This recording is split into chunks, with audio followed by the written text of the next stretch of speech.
Hello and welcome. I'm Peter, and we're here to make progress, not perfection. But on the way to progress, sometimes we have to learn how to properly learn. And that's why we're here. Alright, real talk guys. I see a lot of issues that newer players, as well as intermediates who have already been playing the game when trying to lab against a character have.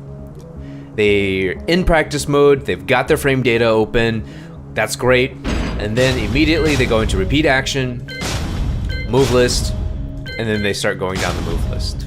They're like, okay, 1-1. Okay, for Asuka, it's a high mid, -7. Okay, what's next? Okay, next is jab uppercut. Okay, what is this? Oh, this is 2-1, and it's -8, and it's also high mid. Okay, what's after that? And they go down this move list. And guys, this move list is pretty extensive.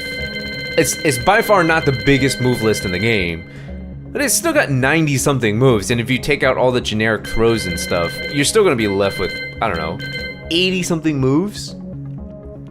So this is the main issue that a lot of players have, and it's labbing a dictionary. And the reason I say it's a dictionary is when you're learning a new language, and Tekken is basically like learning a new language, when you're learning a new language, you don't immediately pick up an encyclopedia or a dictionary, turn to the first page, and then go, okay, I'm gonna memorize that first word. Then I'm gonna memorize the second word, and then the third, and so on and so forth, and so on and so forth. No, that would be insane. What you would wanna do is learn the words that are most commonly spoken. Words like hello, hi, and phrases like how are you, where is the bathroom, or how much does this cost? And those types of things in Tekken are equivalent to key moves as well as strings that are most commonly used and seen. So don't just immediately go into the move list when you want to lab against a character and then just start grinding away at this, because this is by far one of the most inefficient ways you can possibly try to lab a character. What you should be doing is figuring out, for the character that you're labbing against, what are the top 15 to 25 moves. And the reason I say 15 to 25 is because in any given game that you're playing, majority of the time you're only going to see about 15 to 25 moves. If the player is really good, they might use more. If the player's not well versed with the character, they may do less. But regardless, 15 to 25 is a rough roundabout estimate. So you don't need to grind your gears and trying to going through all the 80 something moves that a character has. The second problem, and it's very much linked to the first one, is players will lab against a character and won't move on from labbing that character until they're 100% sure that they can punish everything that that character has. Guys, Tekken is a fucking hard-ass game, and it's got a massive roster. This roster right here is absolutely crazy because there's close to 50 characters. I think it's like 49 characters, something in the game. To the King of Iron Fist this Tournament 7. Roster alone, assuming it's 49 characters, if you spent 1 week labbing against a character, and it's 1 week is not even that long of a period of time, but let's say you spend 1 week labbing a character, it would take you close to a year to lab this whole entire roster from beginning to end. And by the time you got to, let's say, the 49th character, and you fully 100% labbed all of these characters, what are the chances that you're going to remember something that you labbed 49 weeks ago? Chances are you've probably forgotten everything, and then you have to restart the process from the very first character that you labbed against. So my advice is not to do that. Figure out the top 15 to 25 moves for a particular character, and then once you've gotten that down, move on to the next character, move on to the next one, and then go through little by little all the characters in the game, starting with their key moves. But Then it begs the question, okay, Peter, what are the key moves for these characters? How do I know what the key moves that I should be looking to punish or looking to deal with, or the strings? Well, I got you covered. I got you covered. There's two fantastic websites that I want to give you as resources in order to begin your labbing journey to help ease the process. The first resource is the Tekken Basic Punishment Library, and what this is it has a list of all the characters in the game, and this, by the way, huge shout outs to Appley for compiling all of this with his team. If he did it with a team and if he did it by himself, huge help to the community, man. Huge help. This has a list of all the characters in the game, and it has, I believe, the top 15 moves that you will most likely see for each of the characters, and matchup tips, if any. Not all of the characters in here you will see with matchup tips. For instance, Bob, nothing at the moment. Claudio, nothing at the moment. But for a majority of the cast, you're going to find a little tidbit of matchup tips, and I think you can use this as a way to guide you towards understanding how to fight this character. For instance, let's look at Brian. Brian has a very strong keep out game, so be careful how you approach him. Try dash blocking before committing to a button. Once you learn how to block Snake Edge on reaction, Brian's mix-ups isn't scary. All right, this I totally agree with. And for example, the most commonly seen moves, while standing 1, Snake Edge, Machine Gun Blow, 4-4-1, Hatchet Kick, Soccer Kick.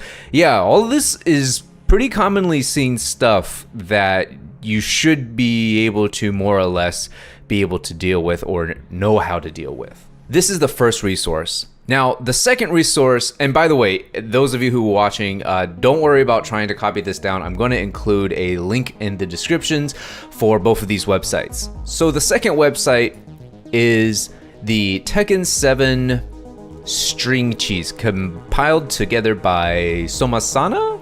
He has been going through and documenting all the strings in the game. Well, maybe this document doesn't have all the strings, but it has a huge number of strings in the game, and it lists out the strings if they have different extensions. For instance, Akuma's 1-1 is high, and then 1-2, which is high mid, and it's meant to check bonus or ducking. So with that, you can use this as another resource to help you lab a particular character. If you're just starting off in this journey of labbing characters, I would look into these strings, but not to the point of obsession, right? For instance, characters like Alyssa. She has a bunch of strings in here, a bunch of strings. And then Anna as well. Armor King less so, and Asuka has a bunch of strings. So if you're just starting out with labbing characters, you can take a look at this, but don't get too bogged down by all the strings. You'll need to know them at some point, but not immediately. I wanted to leave this video off on ideas on how to properly practice so that you're not wasting time in practice mode and getting the most out of it. Most everybody knows how to properly record in practice mode, so I'm not going to go over that.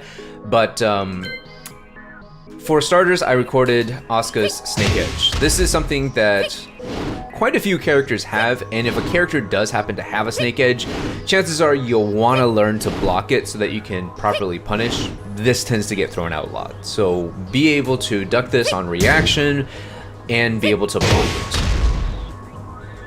Up next, I recorded her 2-3 string.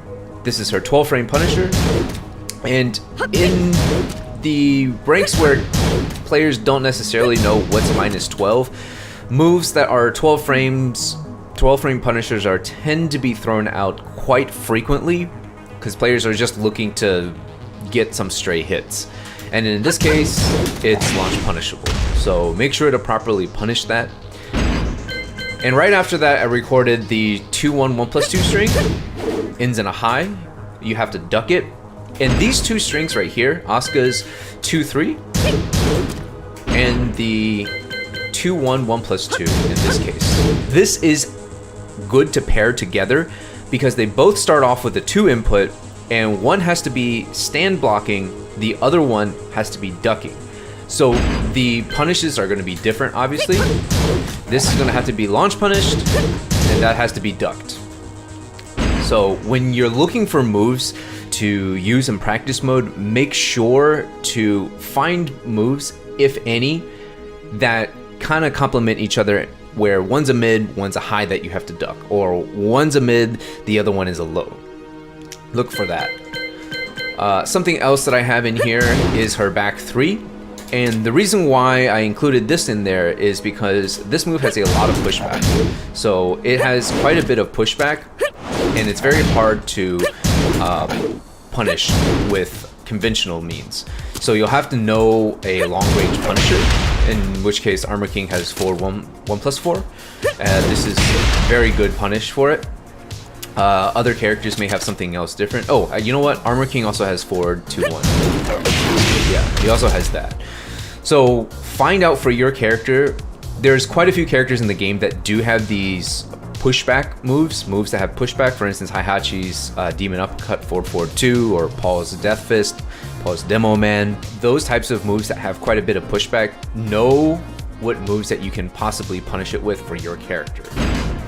And last but not least, I recorded a string for Asuka, the back 4-2-3, and this again is just another string to know that is pretty commonly thrown out in the lower levels. When you're first getting used to the block punishing aspect of the game, don't immediately just turn on all of these settings here, the repeated actions, because it's gonna get really hectic really quickly, and it's a very easy way to burn out. Instead, my suggestion is find a particular move, one move that you're having trouble with.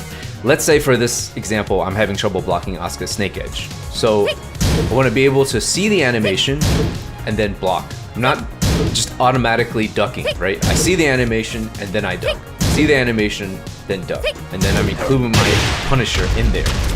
So then once I get used to this, then I'm going to start going in and then adding more moves, right?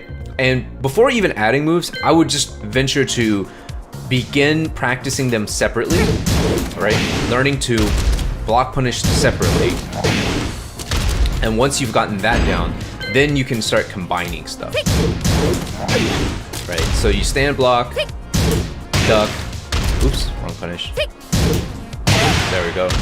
So start by doing that, and once you get 2 moves in there, then, you know, turn the third one on, but turn the other 2 off so you can see this one separately, right? You need to duck here. Oops, too slow. Got the punish. And then you can start turning all of this stuff on. So these are my tips and tricks and ideas on how to properly block punish.